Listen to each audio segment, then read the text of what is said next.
Hey, good afternoon, everybody. It's June 24th, 2026. The summer is really here now. I mean, it's official, but it was official on 21st. So we're in the summer. You can see I'm wearing my White Sox cap because we're in baseball season. And we're going to have a privilege to have a guest that I've known several years. Susan Sperry is going to be with us, and she's going to talk about the state of refugees in America. And it's 70 degrees outside, and I'm going to take that down. It's a little cooler, but it's the way it is. And we're going to bring up Susan here in 1 second here. So I hope you all can be with me and enjoy her being with us. So we're going to give her, she's coming up right now. There's Susan. Thank you, Susan. Susan Sperry, Executive Director of Chicagoland World Relief, and she's got some other titles too we'll have to talk about, but she's been at World Relief, I don't know, a Yeah, hey pretty, John. pretty lengthy time, but she's been Yeah, there and she does a great job with that program.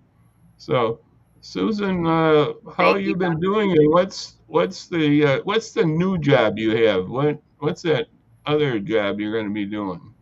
Well, John, first, thank you so much for having me. It's great to see you again. And yeah, I've served with World Relief here locally for almost 25 years. And Ooh, yeah, yes. And the last 10 have been as executive director. And I my heart is with our team in Chicagoland and the communities that we serve here. And over the last year, I did feel led to pursue a role with our national team at World Relief. And this role is going to be supporting our Chicagoland offices and then two other regions of our work on the West Coast. And so oh, that you're going west? the West Coast, yeah, yeah. So a little bit of travel, but mostly it'll be having conversations like this, Okay. and really helping the good work that happens on the ground, helping to encourage and support teams and work on a lot of the behind the scenes things that keep our work moving. Yeah, well, that's. I know that that'll be a blessing, and you'll do a great job on those fronts. Thank you. You do in Chicago, and listen, I'll be honest with you. I missed this date because there's so many things this last Sunday. I can't describe all the things that were last Sunday that I've been working on. One is Children's Day, which it's still a long shot. It's anyway. That's another work that we're working on. And we had all these Juneteenth. I mean, it's just and this President Ed stuff and Flag Day and There's a lot in June, isn't it there? was just a lot on Sunday. It Yeah. just had quite a bit of stuff, and I missed this, but it was Refugee Sunday, World Refugee Sunday, Yeah. and a, a good source for a lot of good news on the religious and Christian front, I think, is the Religious News Service, and they had an article on that on the day, and I'm going to read what they said about the statistics. I think that'll help us on what we're talking about. Um, it says there's 5.4 million people who become refugees in 2025. That's just in 1 year there, this last year.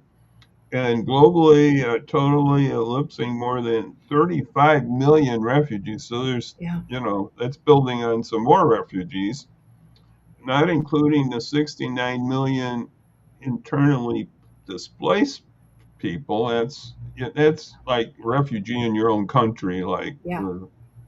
and resettlement remains a vital lifeline for the most vulnerable communities. Now we're going to get down to our U.S. thoughts here. For more than 4 decades, the U.S. has been at the front lines of that process. But in 2025, the U.S. only resettled 11,500 refugees. Mm. So that's in 2025, 11,500. A sharp drop from more than 100,000. And I think some years it was even 125 or more some years in the past. But it was 100,000 in 2024. Yeah. And then in 2026, right now, so far, less than 6,000 have come, and all of them from South Africa. So Yeah. that's sort of the background here. Uh, Yeah. Susan, how does this affect world relief? Yeah. I mean, What you're these doing? numbers, John, as I'm listening to you, I'm staggered by them. I think, I think we can hear statistics sometimes and they're so big that they feel uh, very vague, and it's easy to blow by them. But the reality is that the numbers you shared, over 35 million people have been forced from their homes and have fled their countries because of persecution in our Right, world. And that's a tremendously huge number of individuals like you and me who have experienced some of the worst atrocities human beings can do to one another. And the U.S. has really been a leader. I love that the article you're reading acknowledges that the U.S. has been a leader for over 4 decades in helping a really small portion of people who are refugees, who fled their countries because of persecution, helping them find and build a new home and a new life here in the U.S. And I think that that's been a really important part of both our humanitarian role in the United States. It's also been an important part of our foreign policy many times. And as Christians, we do believe that we're called to welcome the stranger, and we are called to show compassion to people who are hurting and hurting deeply. And so, for World Relief, as a Christian organization, we've long participated in the refugee resettlement program and wanted to be a part of mobilizing churches to welcome. Um, and so, what's happened over the last year and a half or so has been a complete ban on the refugee program. When President Trump took office, that's one of the earliest decisions he made was to stop the resettlement program, right. and to what the administration said is they were going to study and make some adjustments to it. And unfortunately, that ban is still in place today. You acknowledged that there is one population who's being resettled right now, and it's Afrikaners from South Africa. And so while we can be grateful, there's an exception to this ban. So we are hopeful that the doors will open further. Honestly, it's concerning to us that the 100,000 people who had been in process to resettle in the U.S. have had their cases stopped or paused, and they're in limbo, waiting to see if they will have opportunity to come. So we, we talk with family members all the time who are here, who came as refugees and are waiting for their relatives who are also in refugee camps to come because they were in the middle of interviews to come to the U.S. And now that's stopped. They don't know what's going to happen next. And story after story after story of families who are separated. Um, we hear from people who have experienced incredible religious persecution, fled their countries because of their faith, um, and are in limbo. So we keep advocating. We believe part of our freedoms in this country that we're celebrating over the next few weeks.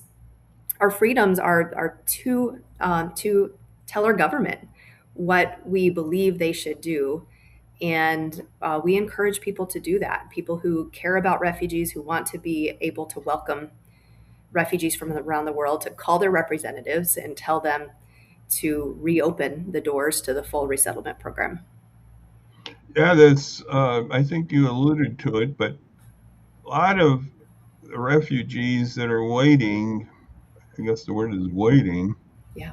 uh, are persecuted Christians. The number is I mean, pretty high. I mean, maybe I don't. I'm trying to look in this article. I think it had something on that, but I can't find it right now. But it's Yeah, a high percentage, isn't it? there is a high percentage who've fled because of their faith. Right, Many are Christians. Some are not Christians. They come from other right, religious traditions, but are persecuted because right. of what they believe. And as people who believe, as one of the founding principles of our country is that we should be able to worship in freedom. That it's both very troubling that that reality um, or that freedom does not exist elsewhere, but all the more so that people are being um, threatened Yeah, threatened with their lives because of how they worship. And as followers of Jesus, we care about our brothers and sisters in Christ who are in this situation, and we know we can't necessarily be a country that takes everybody, but there's something we can do, and I believe something we are called to do as people who have great privilege in this country. yeah. Well, we got to be a voice. That's all I would say. A Yeah, voice for the oppressed and the immigrant, the absolutely. refugee. And you have. I want to bring this up. Just this is a sidebar, maybe that you have on your. Well, I guess it's on your Chicago site. Uh, they call it a hub thing, immigrant hub, Hmm. which I Yeah, thought was interesting, which answers a lot of these type of questions for the immigrant, right, and for the general public, right? it does. Yeah, we began developing this earlier last year. One of the really confusing realities and difficult realities is that immigration. Well, first of all, immigration law is one of the most complex forms of law in our country, Right, and last year there were a lot of policy changes that happened very quickly, and we realized that whenever there's a lot of change, misinformation is a threat. And we wanted to be a source of good information to people. So this hub is a right, place where immigrants can go, you and I can go and um, see summaries of policy changes that have taken place that impact immigrants directly. So this includes a lot of interpretations of different immigration law policy changes, um, practices that are taking place. So we include there everything from what's happening with DACA, the Deferred Action for Childhood Arrivals program, right, what's happening with citizenship, what's happening with refugee resettlement. When there's changes with public charge rules, we highlight that. Immigration enforcement, there's an overview of what's happening there. There's some good resources to know your rights materials because we want everyone to know what their rights are when interacting with law enforcement. So lots of good materials, and it's translated. So on the website, oh yeah, oh, you in your can language, put in your and language that it's you would, right. exactly, yeah. Oh, that's cool. That's very nice. I just was reading. I know there's another immigration court case coming. I forget what it. I'm trying to. Yeah, in fact, any day now, we're expecting the Supreme Court to rule on birthright citizenship. And Yeah, that's one. that's one. There's And then also there's going to another be a one about. ruling about temporary protected status That's what it was. for That's what I thought. Haitians. Yeah. And yeah, so a couple of very big rulings we're expecting to hear soon. And then there was one on green cards about how you get them taken away just by. Well, it's supposed to be some conviction, but the Trump people have just made it like if you just are accused, I guess. So you could lose your green card easier too now. Just Yeah, being, and one I one guess dynamic, it's easier to lose your green card. That's all I'm saying. That's all I yeah, added. and one dynamic that we're monitoring closely is some policies that were set forth at the end of last calendar year to re-interview refugees who had been Oh, that resettled was over another the one, last the several years. re-interviewing. Oh, Yeah, that sounds, and I, that and that would put is, fear in a lot of people, wouldn't it? oh my goodness, yeah, it's putting so much fear in the lives of refugees who were resettled over the last several years. They've gone through countless hours, I mean, so many hours of interviews before they come. Right. They've And been refugees are the vetted, most as we say, thoroughly right? screened immigrant who enter the country. They're Um, rescreened here. Rescreen, re-interview, and the reason, for those of us who haven't experienced what refugees have, we might hear that and say, "Okay, well, just tell your story again." But what is being asked is for refugees to tell the most traumatic experiences in their lives. So tell it again, and to be sure that you're telling it in the exact same way you did That's what before. they're And going to keep an get eye, you on. It's a little different than what you said right, for before. any of us, if you ask, "Hey, John, what happened yesterday?" And then a year from now, "What happened yesterday?" Right. The same Right. thing happened, but it might sound a little different. And so You might the have a little different recollection of the, yes. yeah, and so that as refugees are, we've been informing them about the potential of re-interviews because of the policy states the intent to re-interview people. We It has not started yet in Chicagoland area. We do expect that to start at some point in the future. So we're helping to prepare families. World Relief has hired two more attorneys to be able to help walk with families through this. And at the same time, we're helping refugees who apply for their green cards. Now, I'll add right now the green cards aren't being processed for Oh, refugees. that This was is another a big story too, concern. right? But yeah, it is another story. There's a lot of There's a things lot of happening them right here. now. I get lost on this. I'm sorry. That's why No, this hub is very good. well, and John, I'm so glad that you mentioned that because many of us are getting lost, and I think whenever we get overwhelmed, there's so much happening. Right. It's easy. Maybe some listeners now are like, okay, this is too much. I'm going to turn it off. Right. I, I hear you. and I really encourage you not to turn it off, Right. but to think Well, about what's one thing that I'm going to pay attention to, follow up on, pray about, advocate about, just one thing. And then you can tune out everything else. right. Um, and so for today, in light of World Refugee Day, I would encourage all of us to pray about and advocate for refugees to find places of safety, including that the U.S. refugee resettlement program reopen. Well, I'm glad you have this hub thing. Now, I saw some of the things. It was quite extensive on the stuff there, so Yeah, that's a good there's way a to. lot there. There's a lot there because we were just discussing a little of it here, and there's a lot there. And where is it going to go here? Oh, so you've been working basically in the last year, basically with those who are here right now, right? It's because we don't have any really coming in, correct? Yeah, Refugees. yes, and so people who have arrived over the last several years still need support. They still need volunteers. They're learning English. Many people have found their first job, but they're looking to be able to increase their income so they can provide for their families. And of course, as we've been talking, John, all of these different policy changes impact people who are here now. And so we've World Relief's been helping to explain to them what's happening, how it impacts them.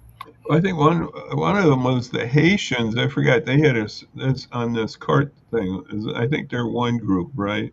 And There's they two are, yeah. people, and I want to say this. You don't have to comment on this, but we didn't find Haitians eating cats and dogs, so I want to go on.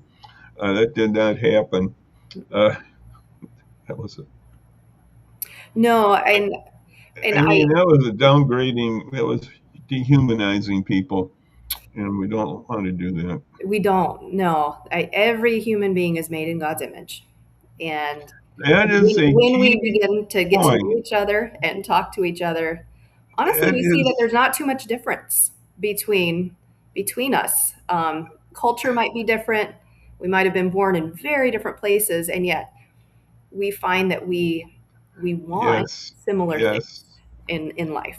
This is the key point of, I believe, a good evangelical base of Christianity is the other and the Imago Dei of. I think these are important. I think they're. I, I won't get too deep on it, but I think it's been forgotten for other reasons lately. And World Relief is fighting on that Imago Dei, made in the image of God. And I think many evangelicals believe that. We just got to keep doing that. Yeah, And amen. uh, so I got to. So you are depending quite a bit more, a little more, maybe more on some donations now than maybe a few years ago, right? Because the government programs they stepped in a little and helps, right? Yeah, we have always partnered with our community, and I'm so thankful Right. for the many people who give to support this work. And you are right, that is needed as much today, more today than ever before. Um, so people are giving financially. People continue to donate household items, and that supports families who are here now who need to move for different reasons.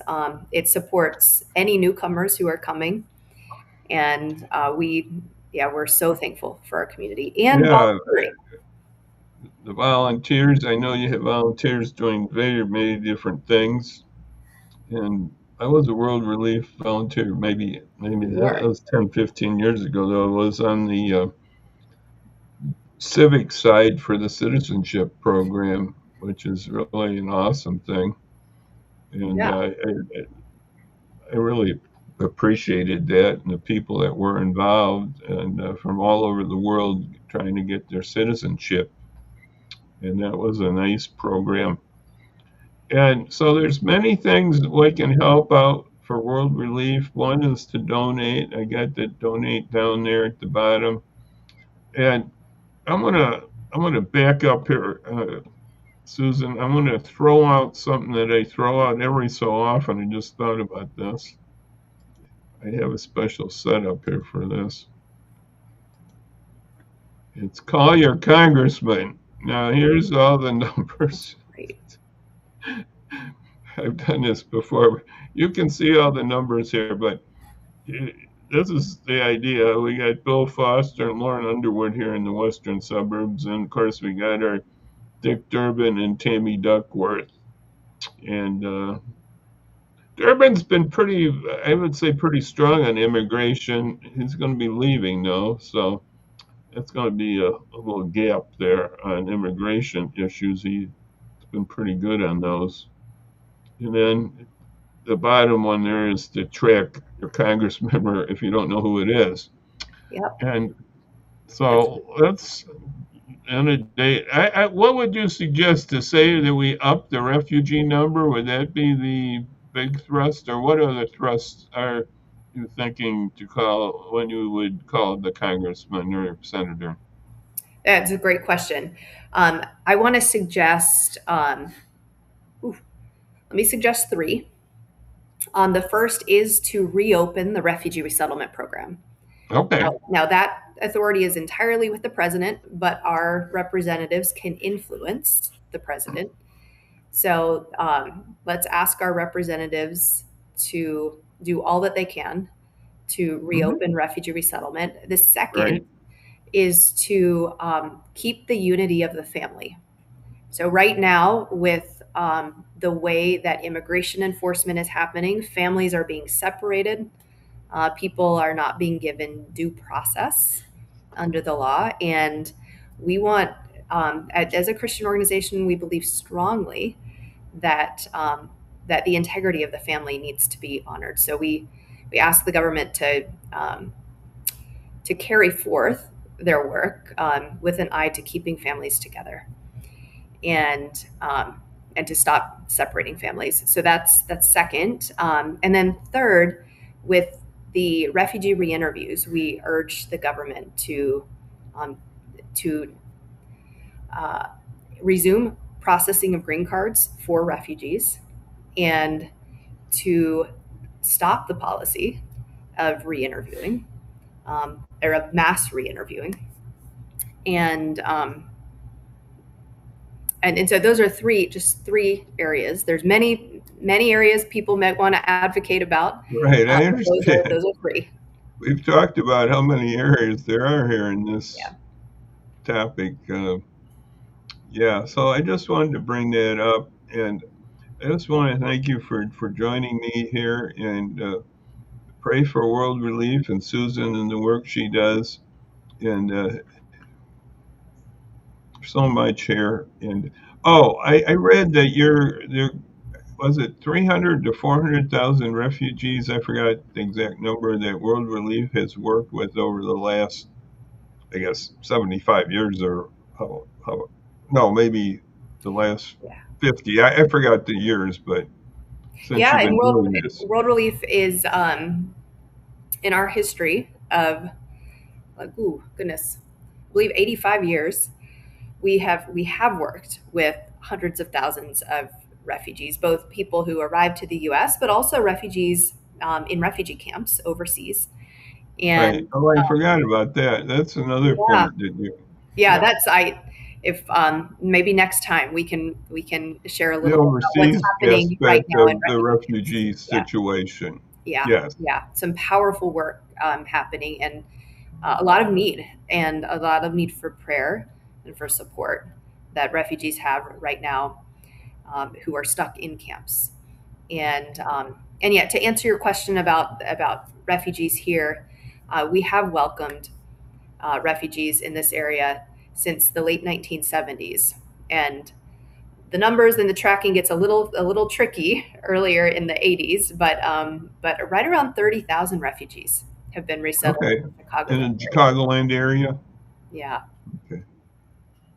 yeah, Well, I knew it. that's a big number. Yeah, it A lot is. of It people, is, and and just so incredible that we as a community and we as local churches are able to be a part of that welcome.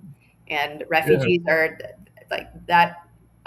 The 30,000 people are um, right.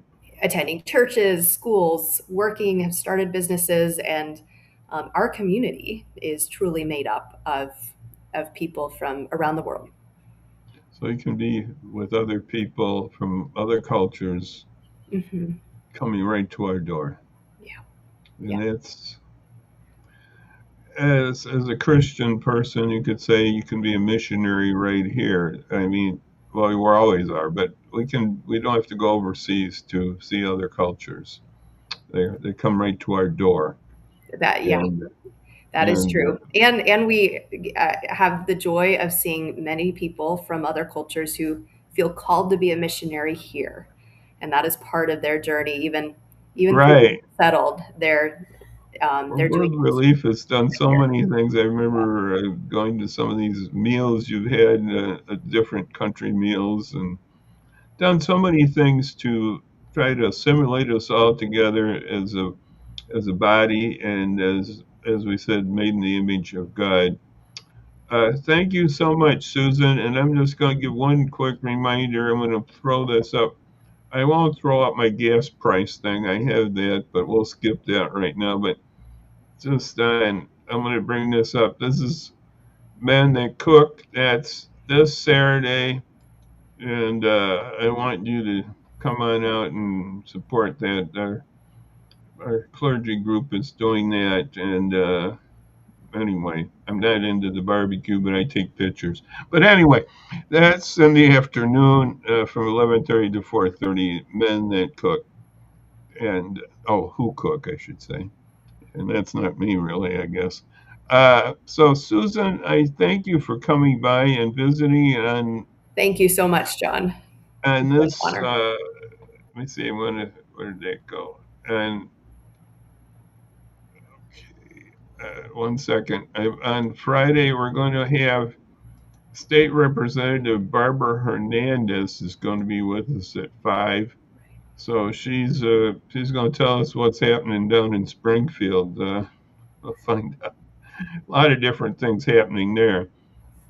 And anyway, she's going to be joining me on that. And so thanks again, Susan, for coming by. We appreciate it. God bless your work. And thank you again. And we'll see you then, all of you then on Friday. So bye bye now. Bye. Bye Thank bye. you.